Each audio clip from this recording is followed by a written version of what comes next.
Watching a football game is exciting enough. However, what's more exciting is watching a match where things end up weird. During a match between Austria and Denmark, a mysterious hole popped up from nowhere and stopped the game. The players were furious but also confused by this weird, deep hole. It was a Danish player who brought this to everyone's attention when his leg got stuck. The hole was deep enough to consume his ankle. Luckily, he found it before the game started. Such a situation led to a career-ending accident. He was just showing everyone how deep the hole was. On top of that, the match was delayed by 90 minutes due to a power outage. The fans were confused. Some were frustrated that the team they wanted to support couldn't play, while others found it amusing. During a game between Colombia and Brazil at the 2014 World Cup in Brazil, a giant green locust decided to land on James Rodriguez's arm right after he scored a penalty. The player didn't notice at first. I guess that green guy was a huge football fan, or the locust just wanted to congratulate him in its own way. It's certainly not the first animal to appear in the middle of a football game. Another Brazil-related incident happened when two local clubs were going head-to-head. While the game was in a heat, a dog decided it wanted a piece of the action. It got in the game and furiously went for the ball and turned it into its chew toy. The players were left stunned and agitated with the dog disrupting the flow of the game. Eventually, the officials intervened and spoiled all the fun for our little doggo.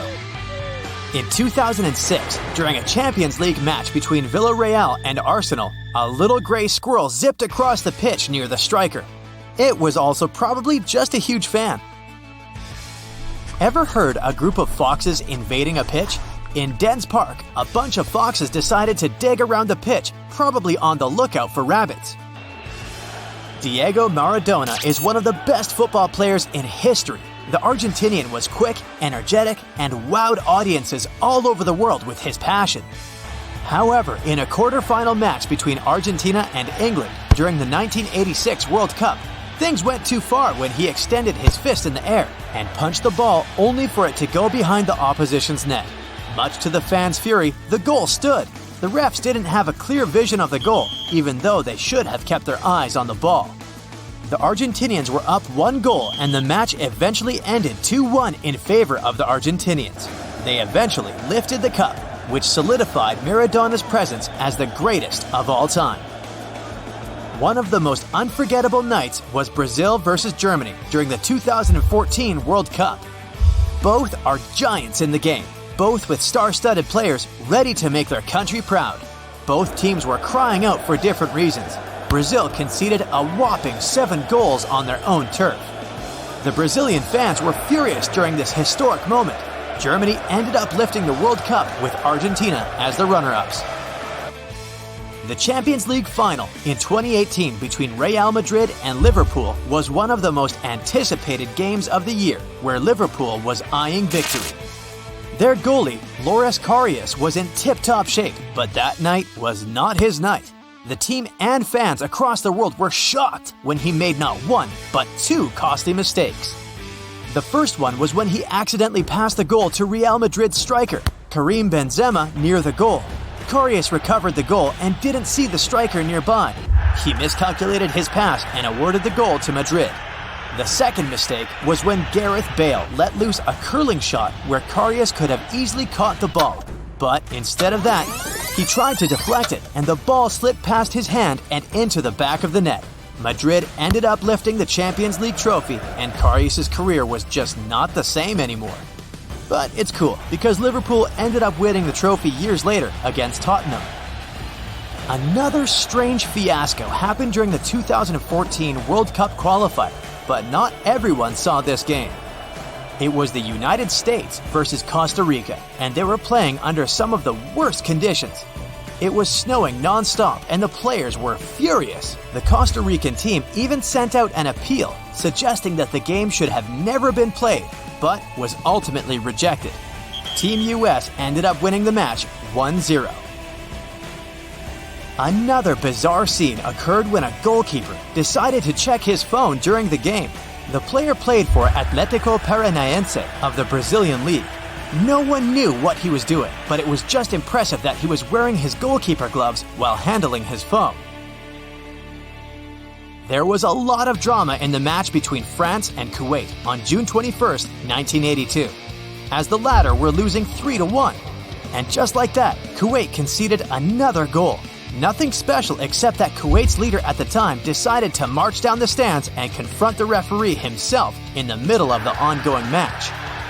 He just couldn't accept the goal and urged the team to leave the pitch. The ref was pressured to disallow the goal and the game continued.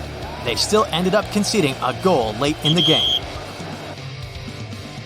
Arsenal has had a lot of legends in their squad over the decades, but none other than Nicklas Bendtner's 1.8-second goal can be matched. It's considered to be the fastest goal ever scored as a substitute in the Premier League. The Danish striker came in as a sub and headed a corner set up by Cesc Fabregas against their ultimate rivals, Tottenham Hotspur. Turning your head to check your phone or go to the bathroom when someone scores a goal is always frustrating. But when someone bags a hat trick in 70 seconds is just on another level frustrating.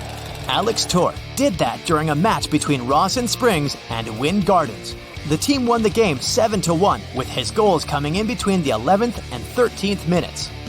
The team was not ready for it. One of the weirdest incidents was when a referee awarded a player a red card while being subbed off.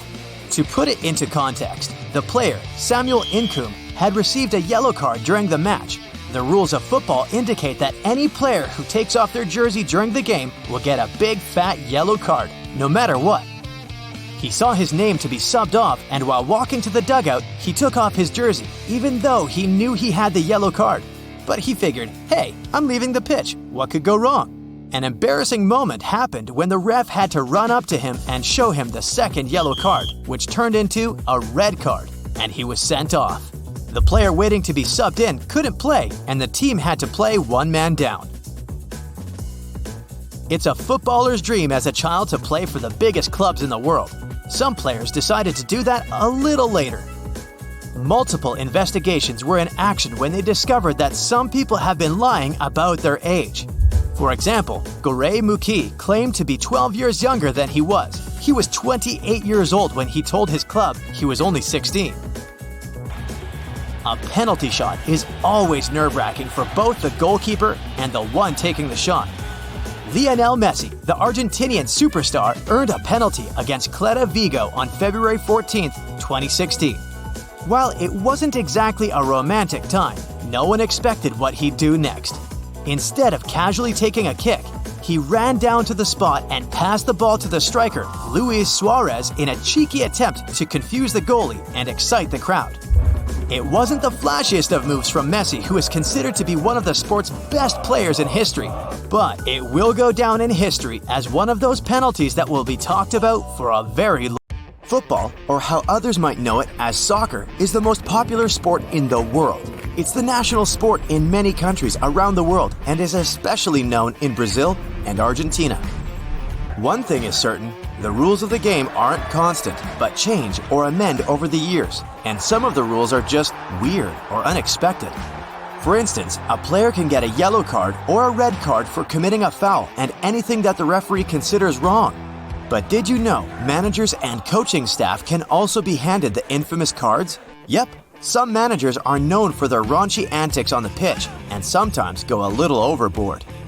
Referees are allowed to book them yellow cards or even red cards if they cross the line. They will usually miss the next game and be confined to the stands above, where the assistant manager will take over. It's even possible to get a red card before a game even starts. If a player decides to act up before the kickoff, the referee can hand them a red card and the team will be forced to start the game with only 10 players fielded on the pitch. A manager has to announce the starting 11 players when the game begins, and if someone is given a red card, then the manager cannot replace the player. They will have to start with one player short. So, you better behave. Given that this rule is permitted, no match proceeds if 7 players are starting the game. Otherwise, the match will be forfeited. This can be because some players were naughty and got the red card, or if there are some injuries or any other reasons. There can be 4 red cards given during a game. Otherwise, the match will have to be stopped if more red cards are shown. So what happens if your goalkeeper gets injured? Well, throw in the backup keeper as a substitute. And what will happen if the sub gets a red card or is injured? There's no other goalkeeper backup in the squad, so any outfield player will have to take the goalie's place. They will have to wear gloves and turn on their saving and diving instincts to keep their team above water. Goalkeepers are only allowed to hold the ball for 6 seconds after saving the ball or recovering it.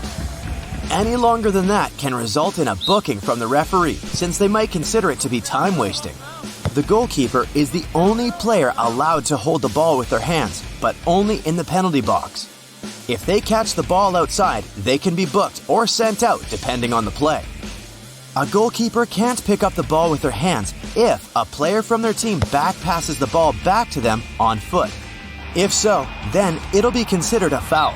The goalie must receive the pass and play by foot like the rest of them and pass it or clear it away. However, if the goalie receives a back pass by a header or chest, then they can catch the ball with their hands. This also doesn't mean that you can set up your back pass by kicking the ball in the air and heading it for your keeper to pick up. You can get booked for it. If the goalie releases the ball after catching it or holding it in their hands, then they can't pick it up again. If the goalie is caught doing it, then the referee will award the opposing team a free kick outside the penalty area. Years ago, the penalty box was so much smaller than how we know it now. So back then, the free kicks were so close to the net, and the human wall blocking it was basically blocking the whole thing. It's almost impossible for the ball to get through. A crazy rule in football is if there are no corner flags, then the game cannot proceed. One of the only times this happened was in the 1974 World Cup in a match between Germany and Holland. The officials forgot to put the flags out, so the referee had to delay the game. But the staff added the flags. The game was okay to start. It was only recently that teams can substitute 5 players during a game. For a very long time, teams were only able to switch 3 players during a match. Changing 5 players means excellent squad rotation for any upcoming matches, especially if the team is competing in multiple competitions at the same time. But there was a point in time where no team was allowed to substitute their players even if one of them was injured.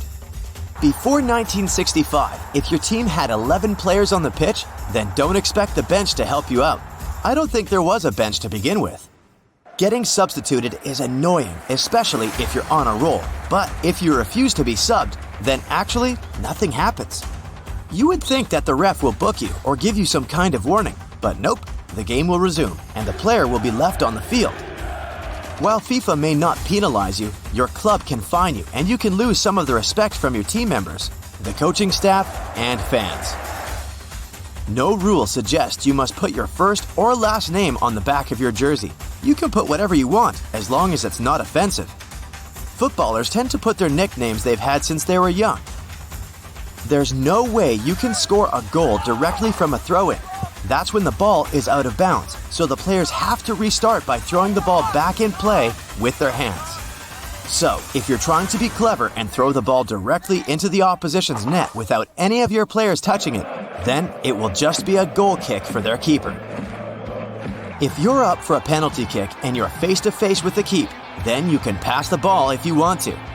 This only works if a foul takes place in the game and not during the shootout at the end of some games. You run and before shooting the ball, pass it to your teammate who can score and take all the glory. If a player scores 3 goals in a game, then it's called a hat trick, and that player can take the ball home. If a player scores 2 goals, then it's a brace. You can get booked for taking off your jersey during a celebration or at any point during the game. If a player scores a goal and it's disallowed but the player took off his jersey as a celebration, then he will still get booked. If a ball hits a player's hand or arm inside the penalty box, it's an automatic penalty for the opposition team. No, not necessarily. It depends on the play and where the hand is positioned. If the attacker shoots the ball inside the penalty box and the defender is using his arms to defend himself, then it's not a penalty. However, if the defender stretches out his arms to obstruct the ball's projection, then that would be a penalty. Fouling someone is always tricky. And how does the ref know when to hand out a yellow card or when he just gives a free kick and lets the play continue? Here are some red lines that will surely get you a red card. A slide tackle is a foul. However, if you manage to slide the ball instead of aiming for the legs, then the game can continue. It's an automatic red card if you do a slide tackle with both legs from behind. It's also a red card if you accidentally kick someone dangerously. It's impossible to score an own goal from a free kick. If the player decides to pass back to the keeper and somehow the ball goes inside, then the goal won't be awarded. That's only if the only player who touched the ball is the free kick taker, so hold the celebrations. If you ever want to call someone, hoping they won't really answer, try Super Bowl night. Over 100 million people are enjoying America's favorite sports finals, which is the most watched television program of the year. American football is called this way, although you play it with your hands because it developed from two sports, rugby and soccer, known as football in Europe. Also, before some major changes in the rules, they both used hands and feet to play. The 1958 NFL Championship game was the first, and so far the only, NFL title game to ever end in overtime. That night, the Baltimore Colts were playing against the New York Giants. The stadium was full with 68,000 fans, and hundreds of thousands were watching it on NBC. At some point, the crowd got so wild that the NBC cable responsible for the broadcast somehow got disconnected. The game was about to be over at any moment, so they had to do something immediately. Earlier that year, the New York Times asked the producer if they had any plan B for such a scenario. He laughingly answered they'd probably have to send someone onto the field to delay the game. And that's exactly what they did. They sent their business manager to run up and down the field after the timeout. Officers were chasing him for a while, and everyone thought that was just a rowdy fan. That's how NBC saved the broadcast, missing only the first play out of the timeout. It's hard to imagine a football game without huddles. I mean those times when they all gather in a tight circle to discuss the strategy, motivate each other, or celebrate. But those huddles only became a thing in the 1890s thanks to Paul Hubbard, a hearing-impaired quarterback for Gallaudet. He didn't want the other teams to read his hand signals, so he gathered his teammates in a tight circle to protect their secrets. The 1982 Stanford Cardinal and California Golden Bears went down in history because of the play that unfolded in the final seconds. Stanford had a 20-19 lead, and there were just 4 seconds left. You'd think that's nothing, but the time was enough for Golden Bears to turn the tables. They did 5 backyard passes, and bam! Final touchdown! They won 25-20. Unlike professional football balls, the balls used at college games have white stripes painted at one of the ends to make it easier to spot the ball during nighttime games. Wilson, a famous sports equipment company, has been the exclusive provider of footballs for NFL games since 1941. They now produce 4,000 footballs every day. The first American football game in history was played between Rutgers and Princeton colleges. It was popular among students, but soon became quite a rough sport. At some point, it was even banned to play football in public spaces. Walter Camp, a famous rugby player, became Yale's football team captain and saved the day. He changed the rules of the game and made it a lot as we know it today. The 20-yard line to the end zone is known as the red zone. Red was chosen for the name, as it's a warning color for the defense. Once the offense reaches this zone, they are in the best scoring position. Gridiron football is another name for the game. No fun stories here. The only reason is that the playing field does look like a gridiron used in cooking. It seems almost impossible that brothers would be coaching NFL teams that play at the Super Bowl, but it happened in 2013. Jim Harbaugh and John Harbaugh coached the San Francisco 49ers and Baltimore Ravens and stood against each other at the big game. Their parents were watching in the Superdome. John, the elder brother, won. They briefly exchanged congratulations after the game, but didn't speak for weeks after it. Both admitted that the game was emotionally super hard for them. There used to be the National Football League and the American Football League, each with its own champion, until they merged in 1970. They had to decide about the new structure and couldn't come to an agreement. And guess how they finally solved it? Well, they just dropped 5 options into a vase and took one out at random. Kansas City Chief Lamar Hunt coined the name Super Bowl as he was inspired by a toy for just 98 cents. His wife found it at a toy store in Dallas, Texas. and told him the little ball could bounce over a small house.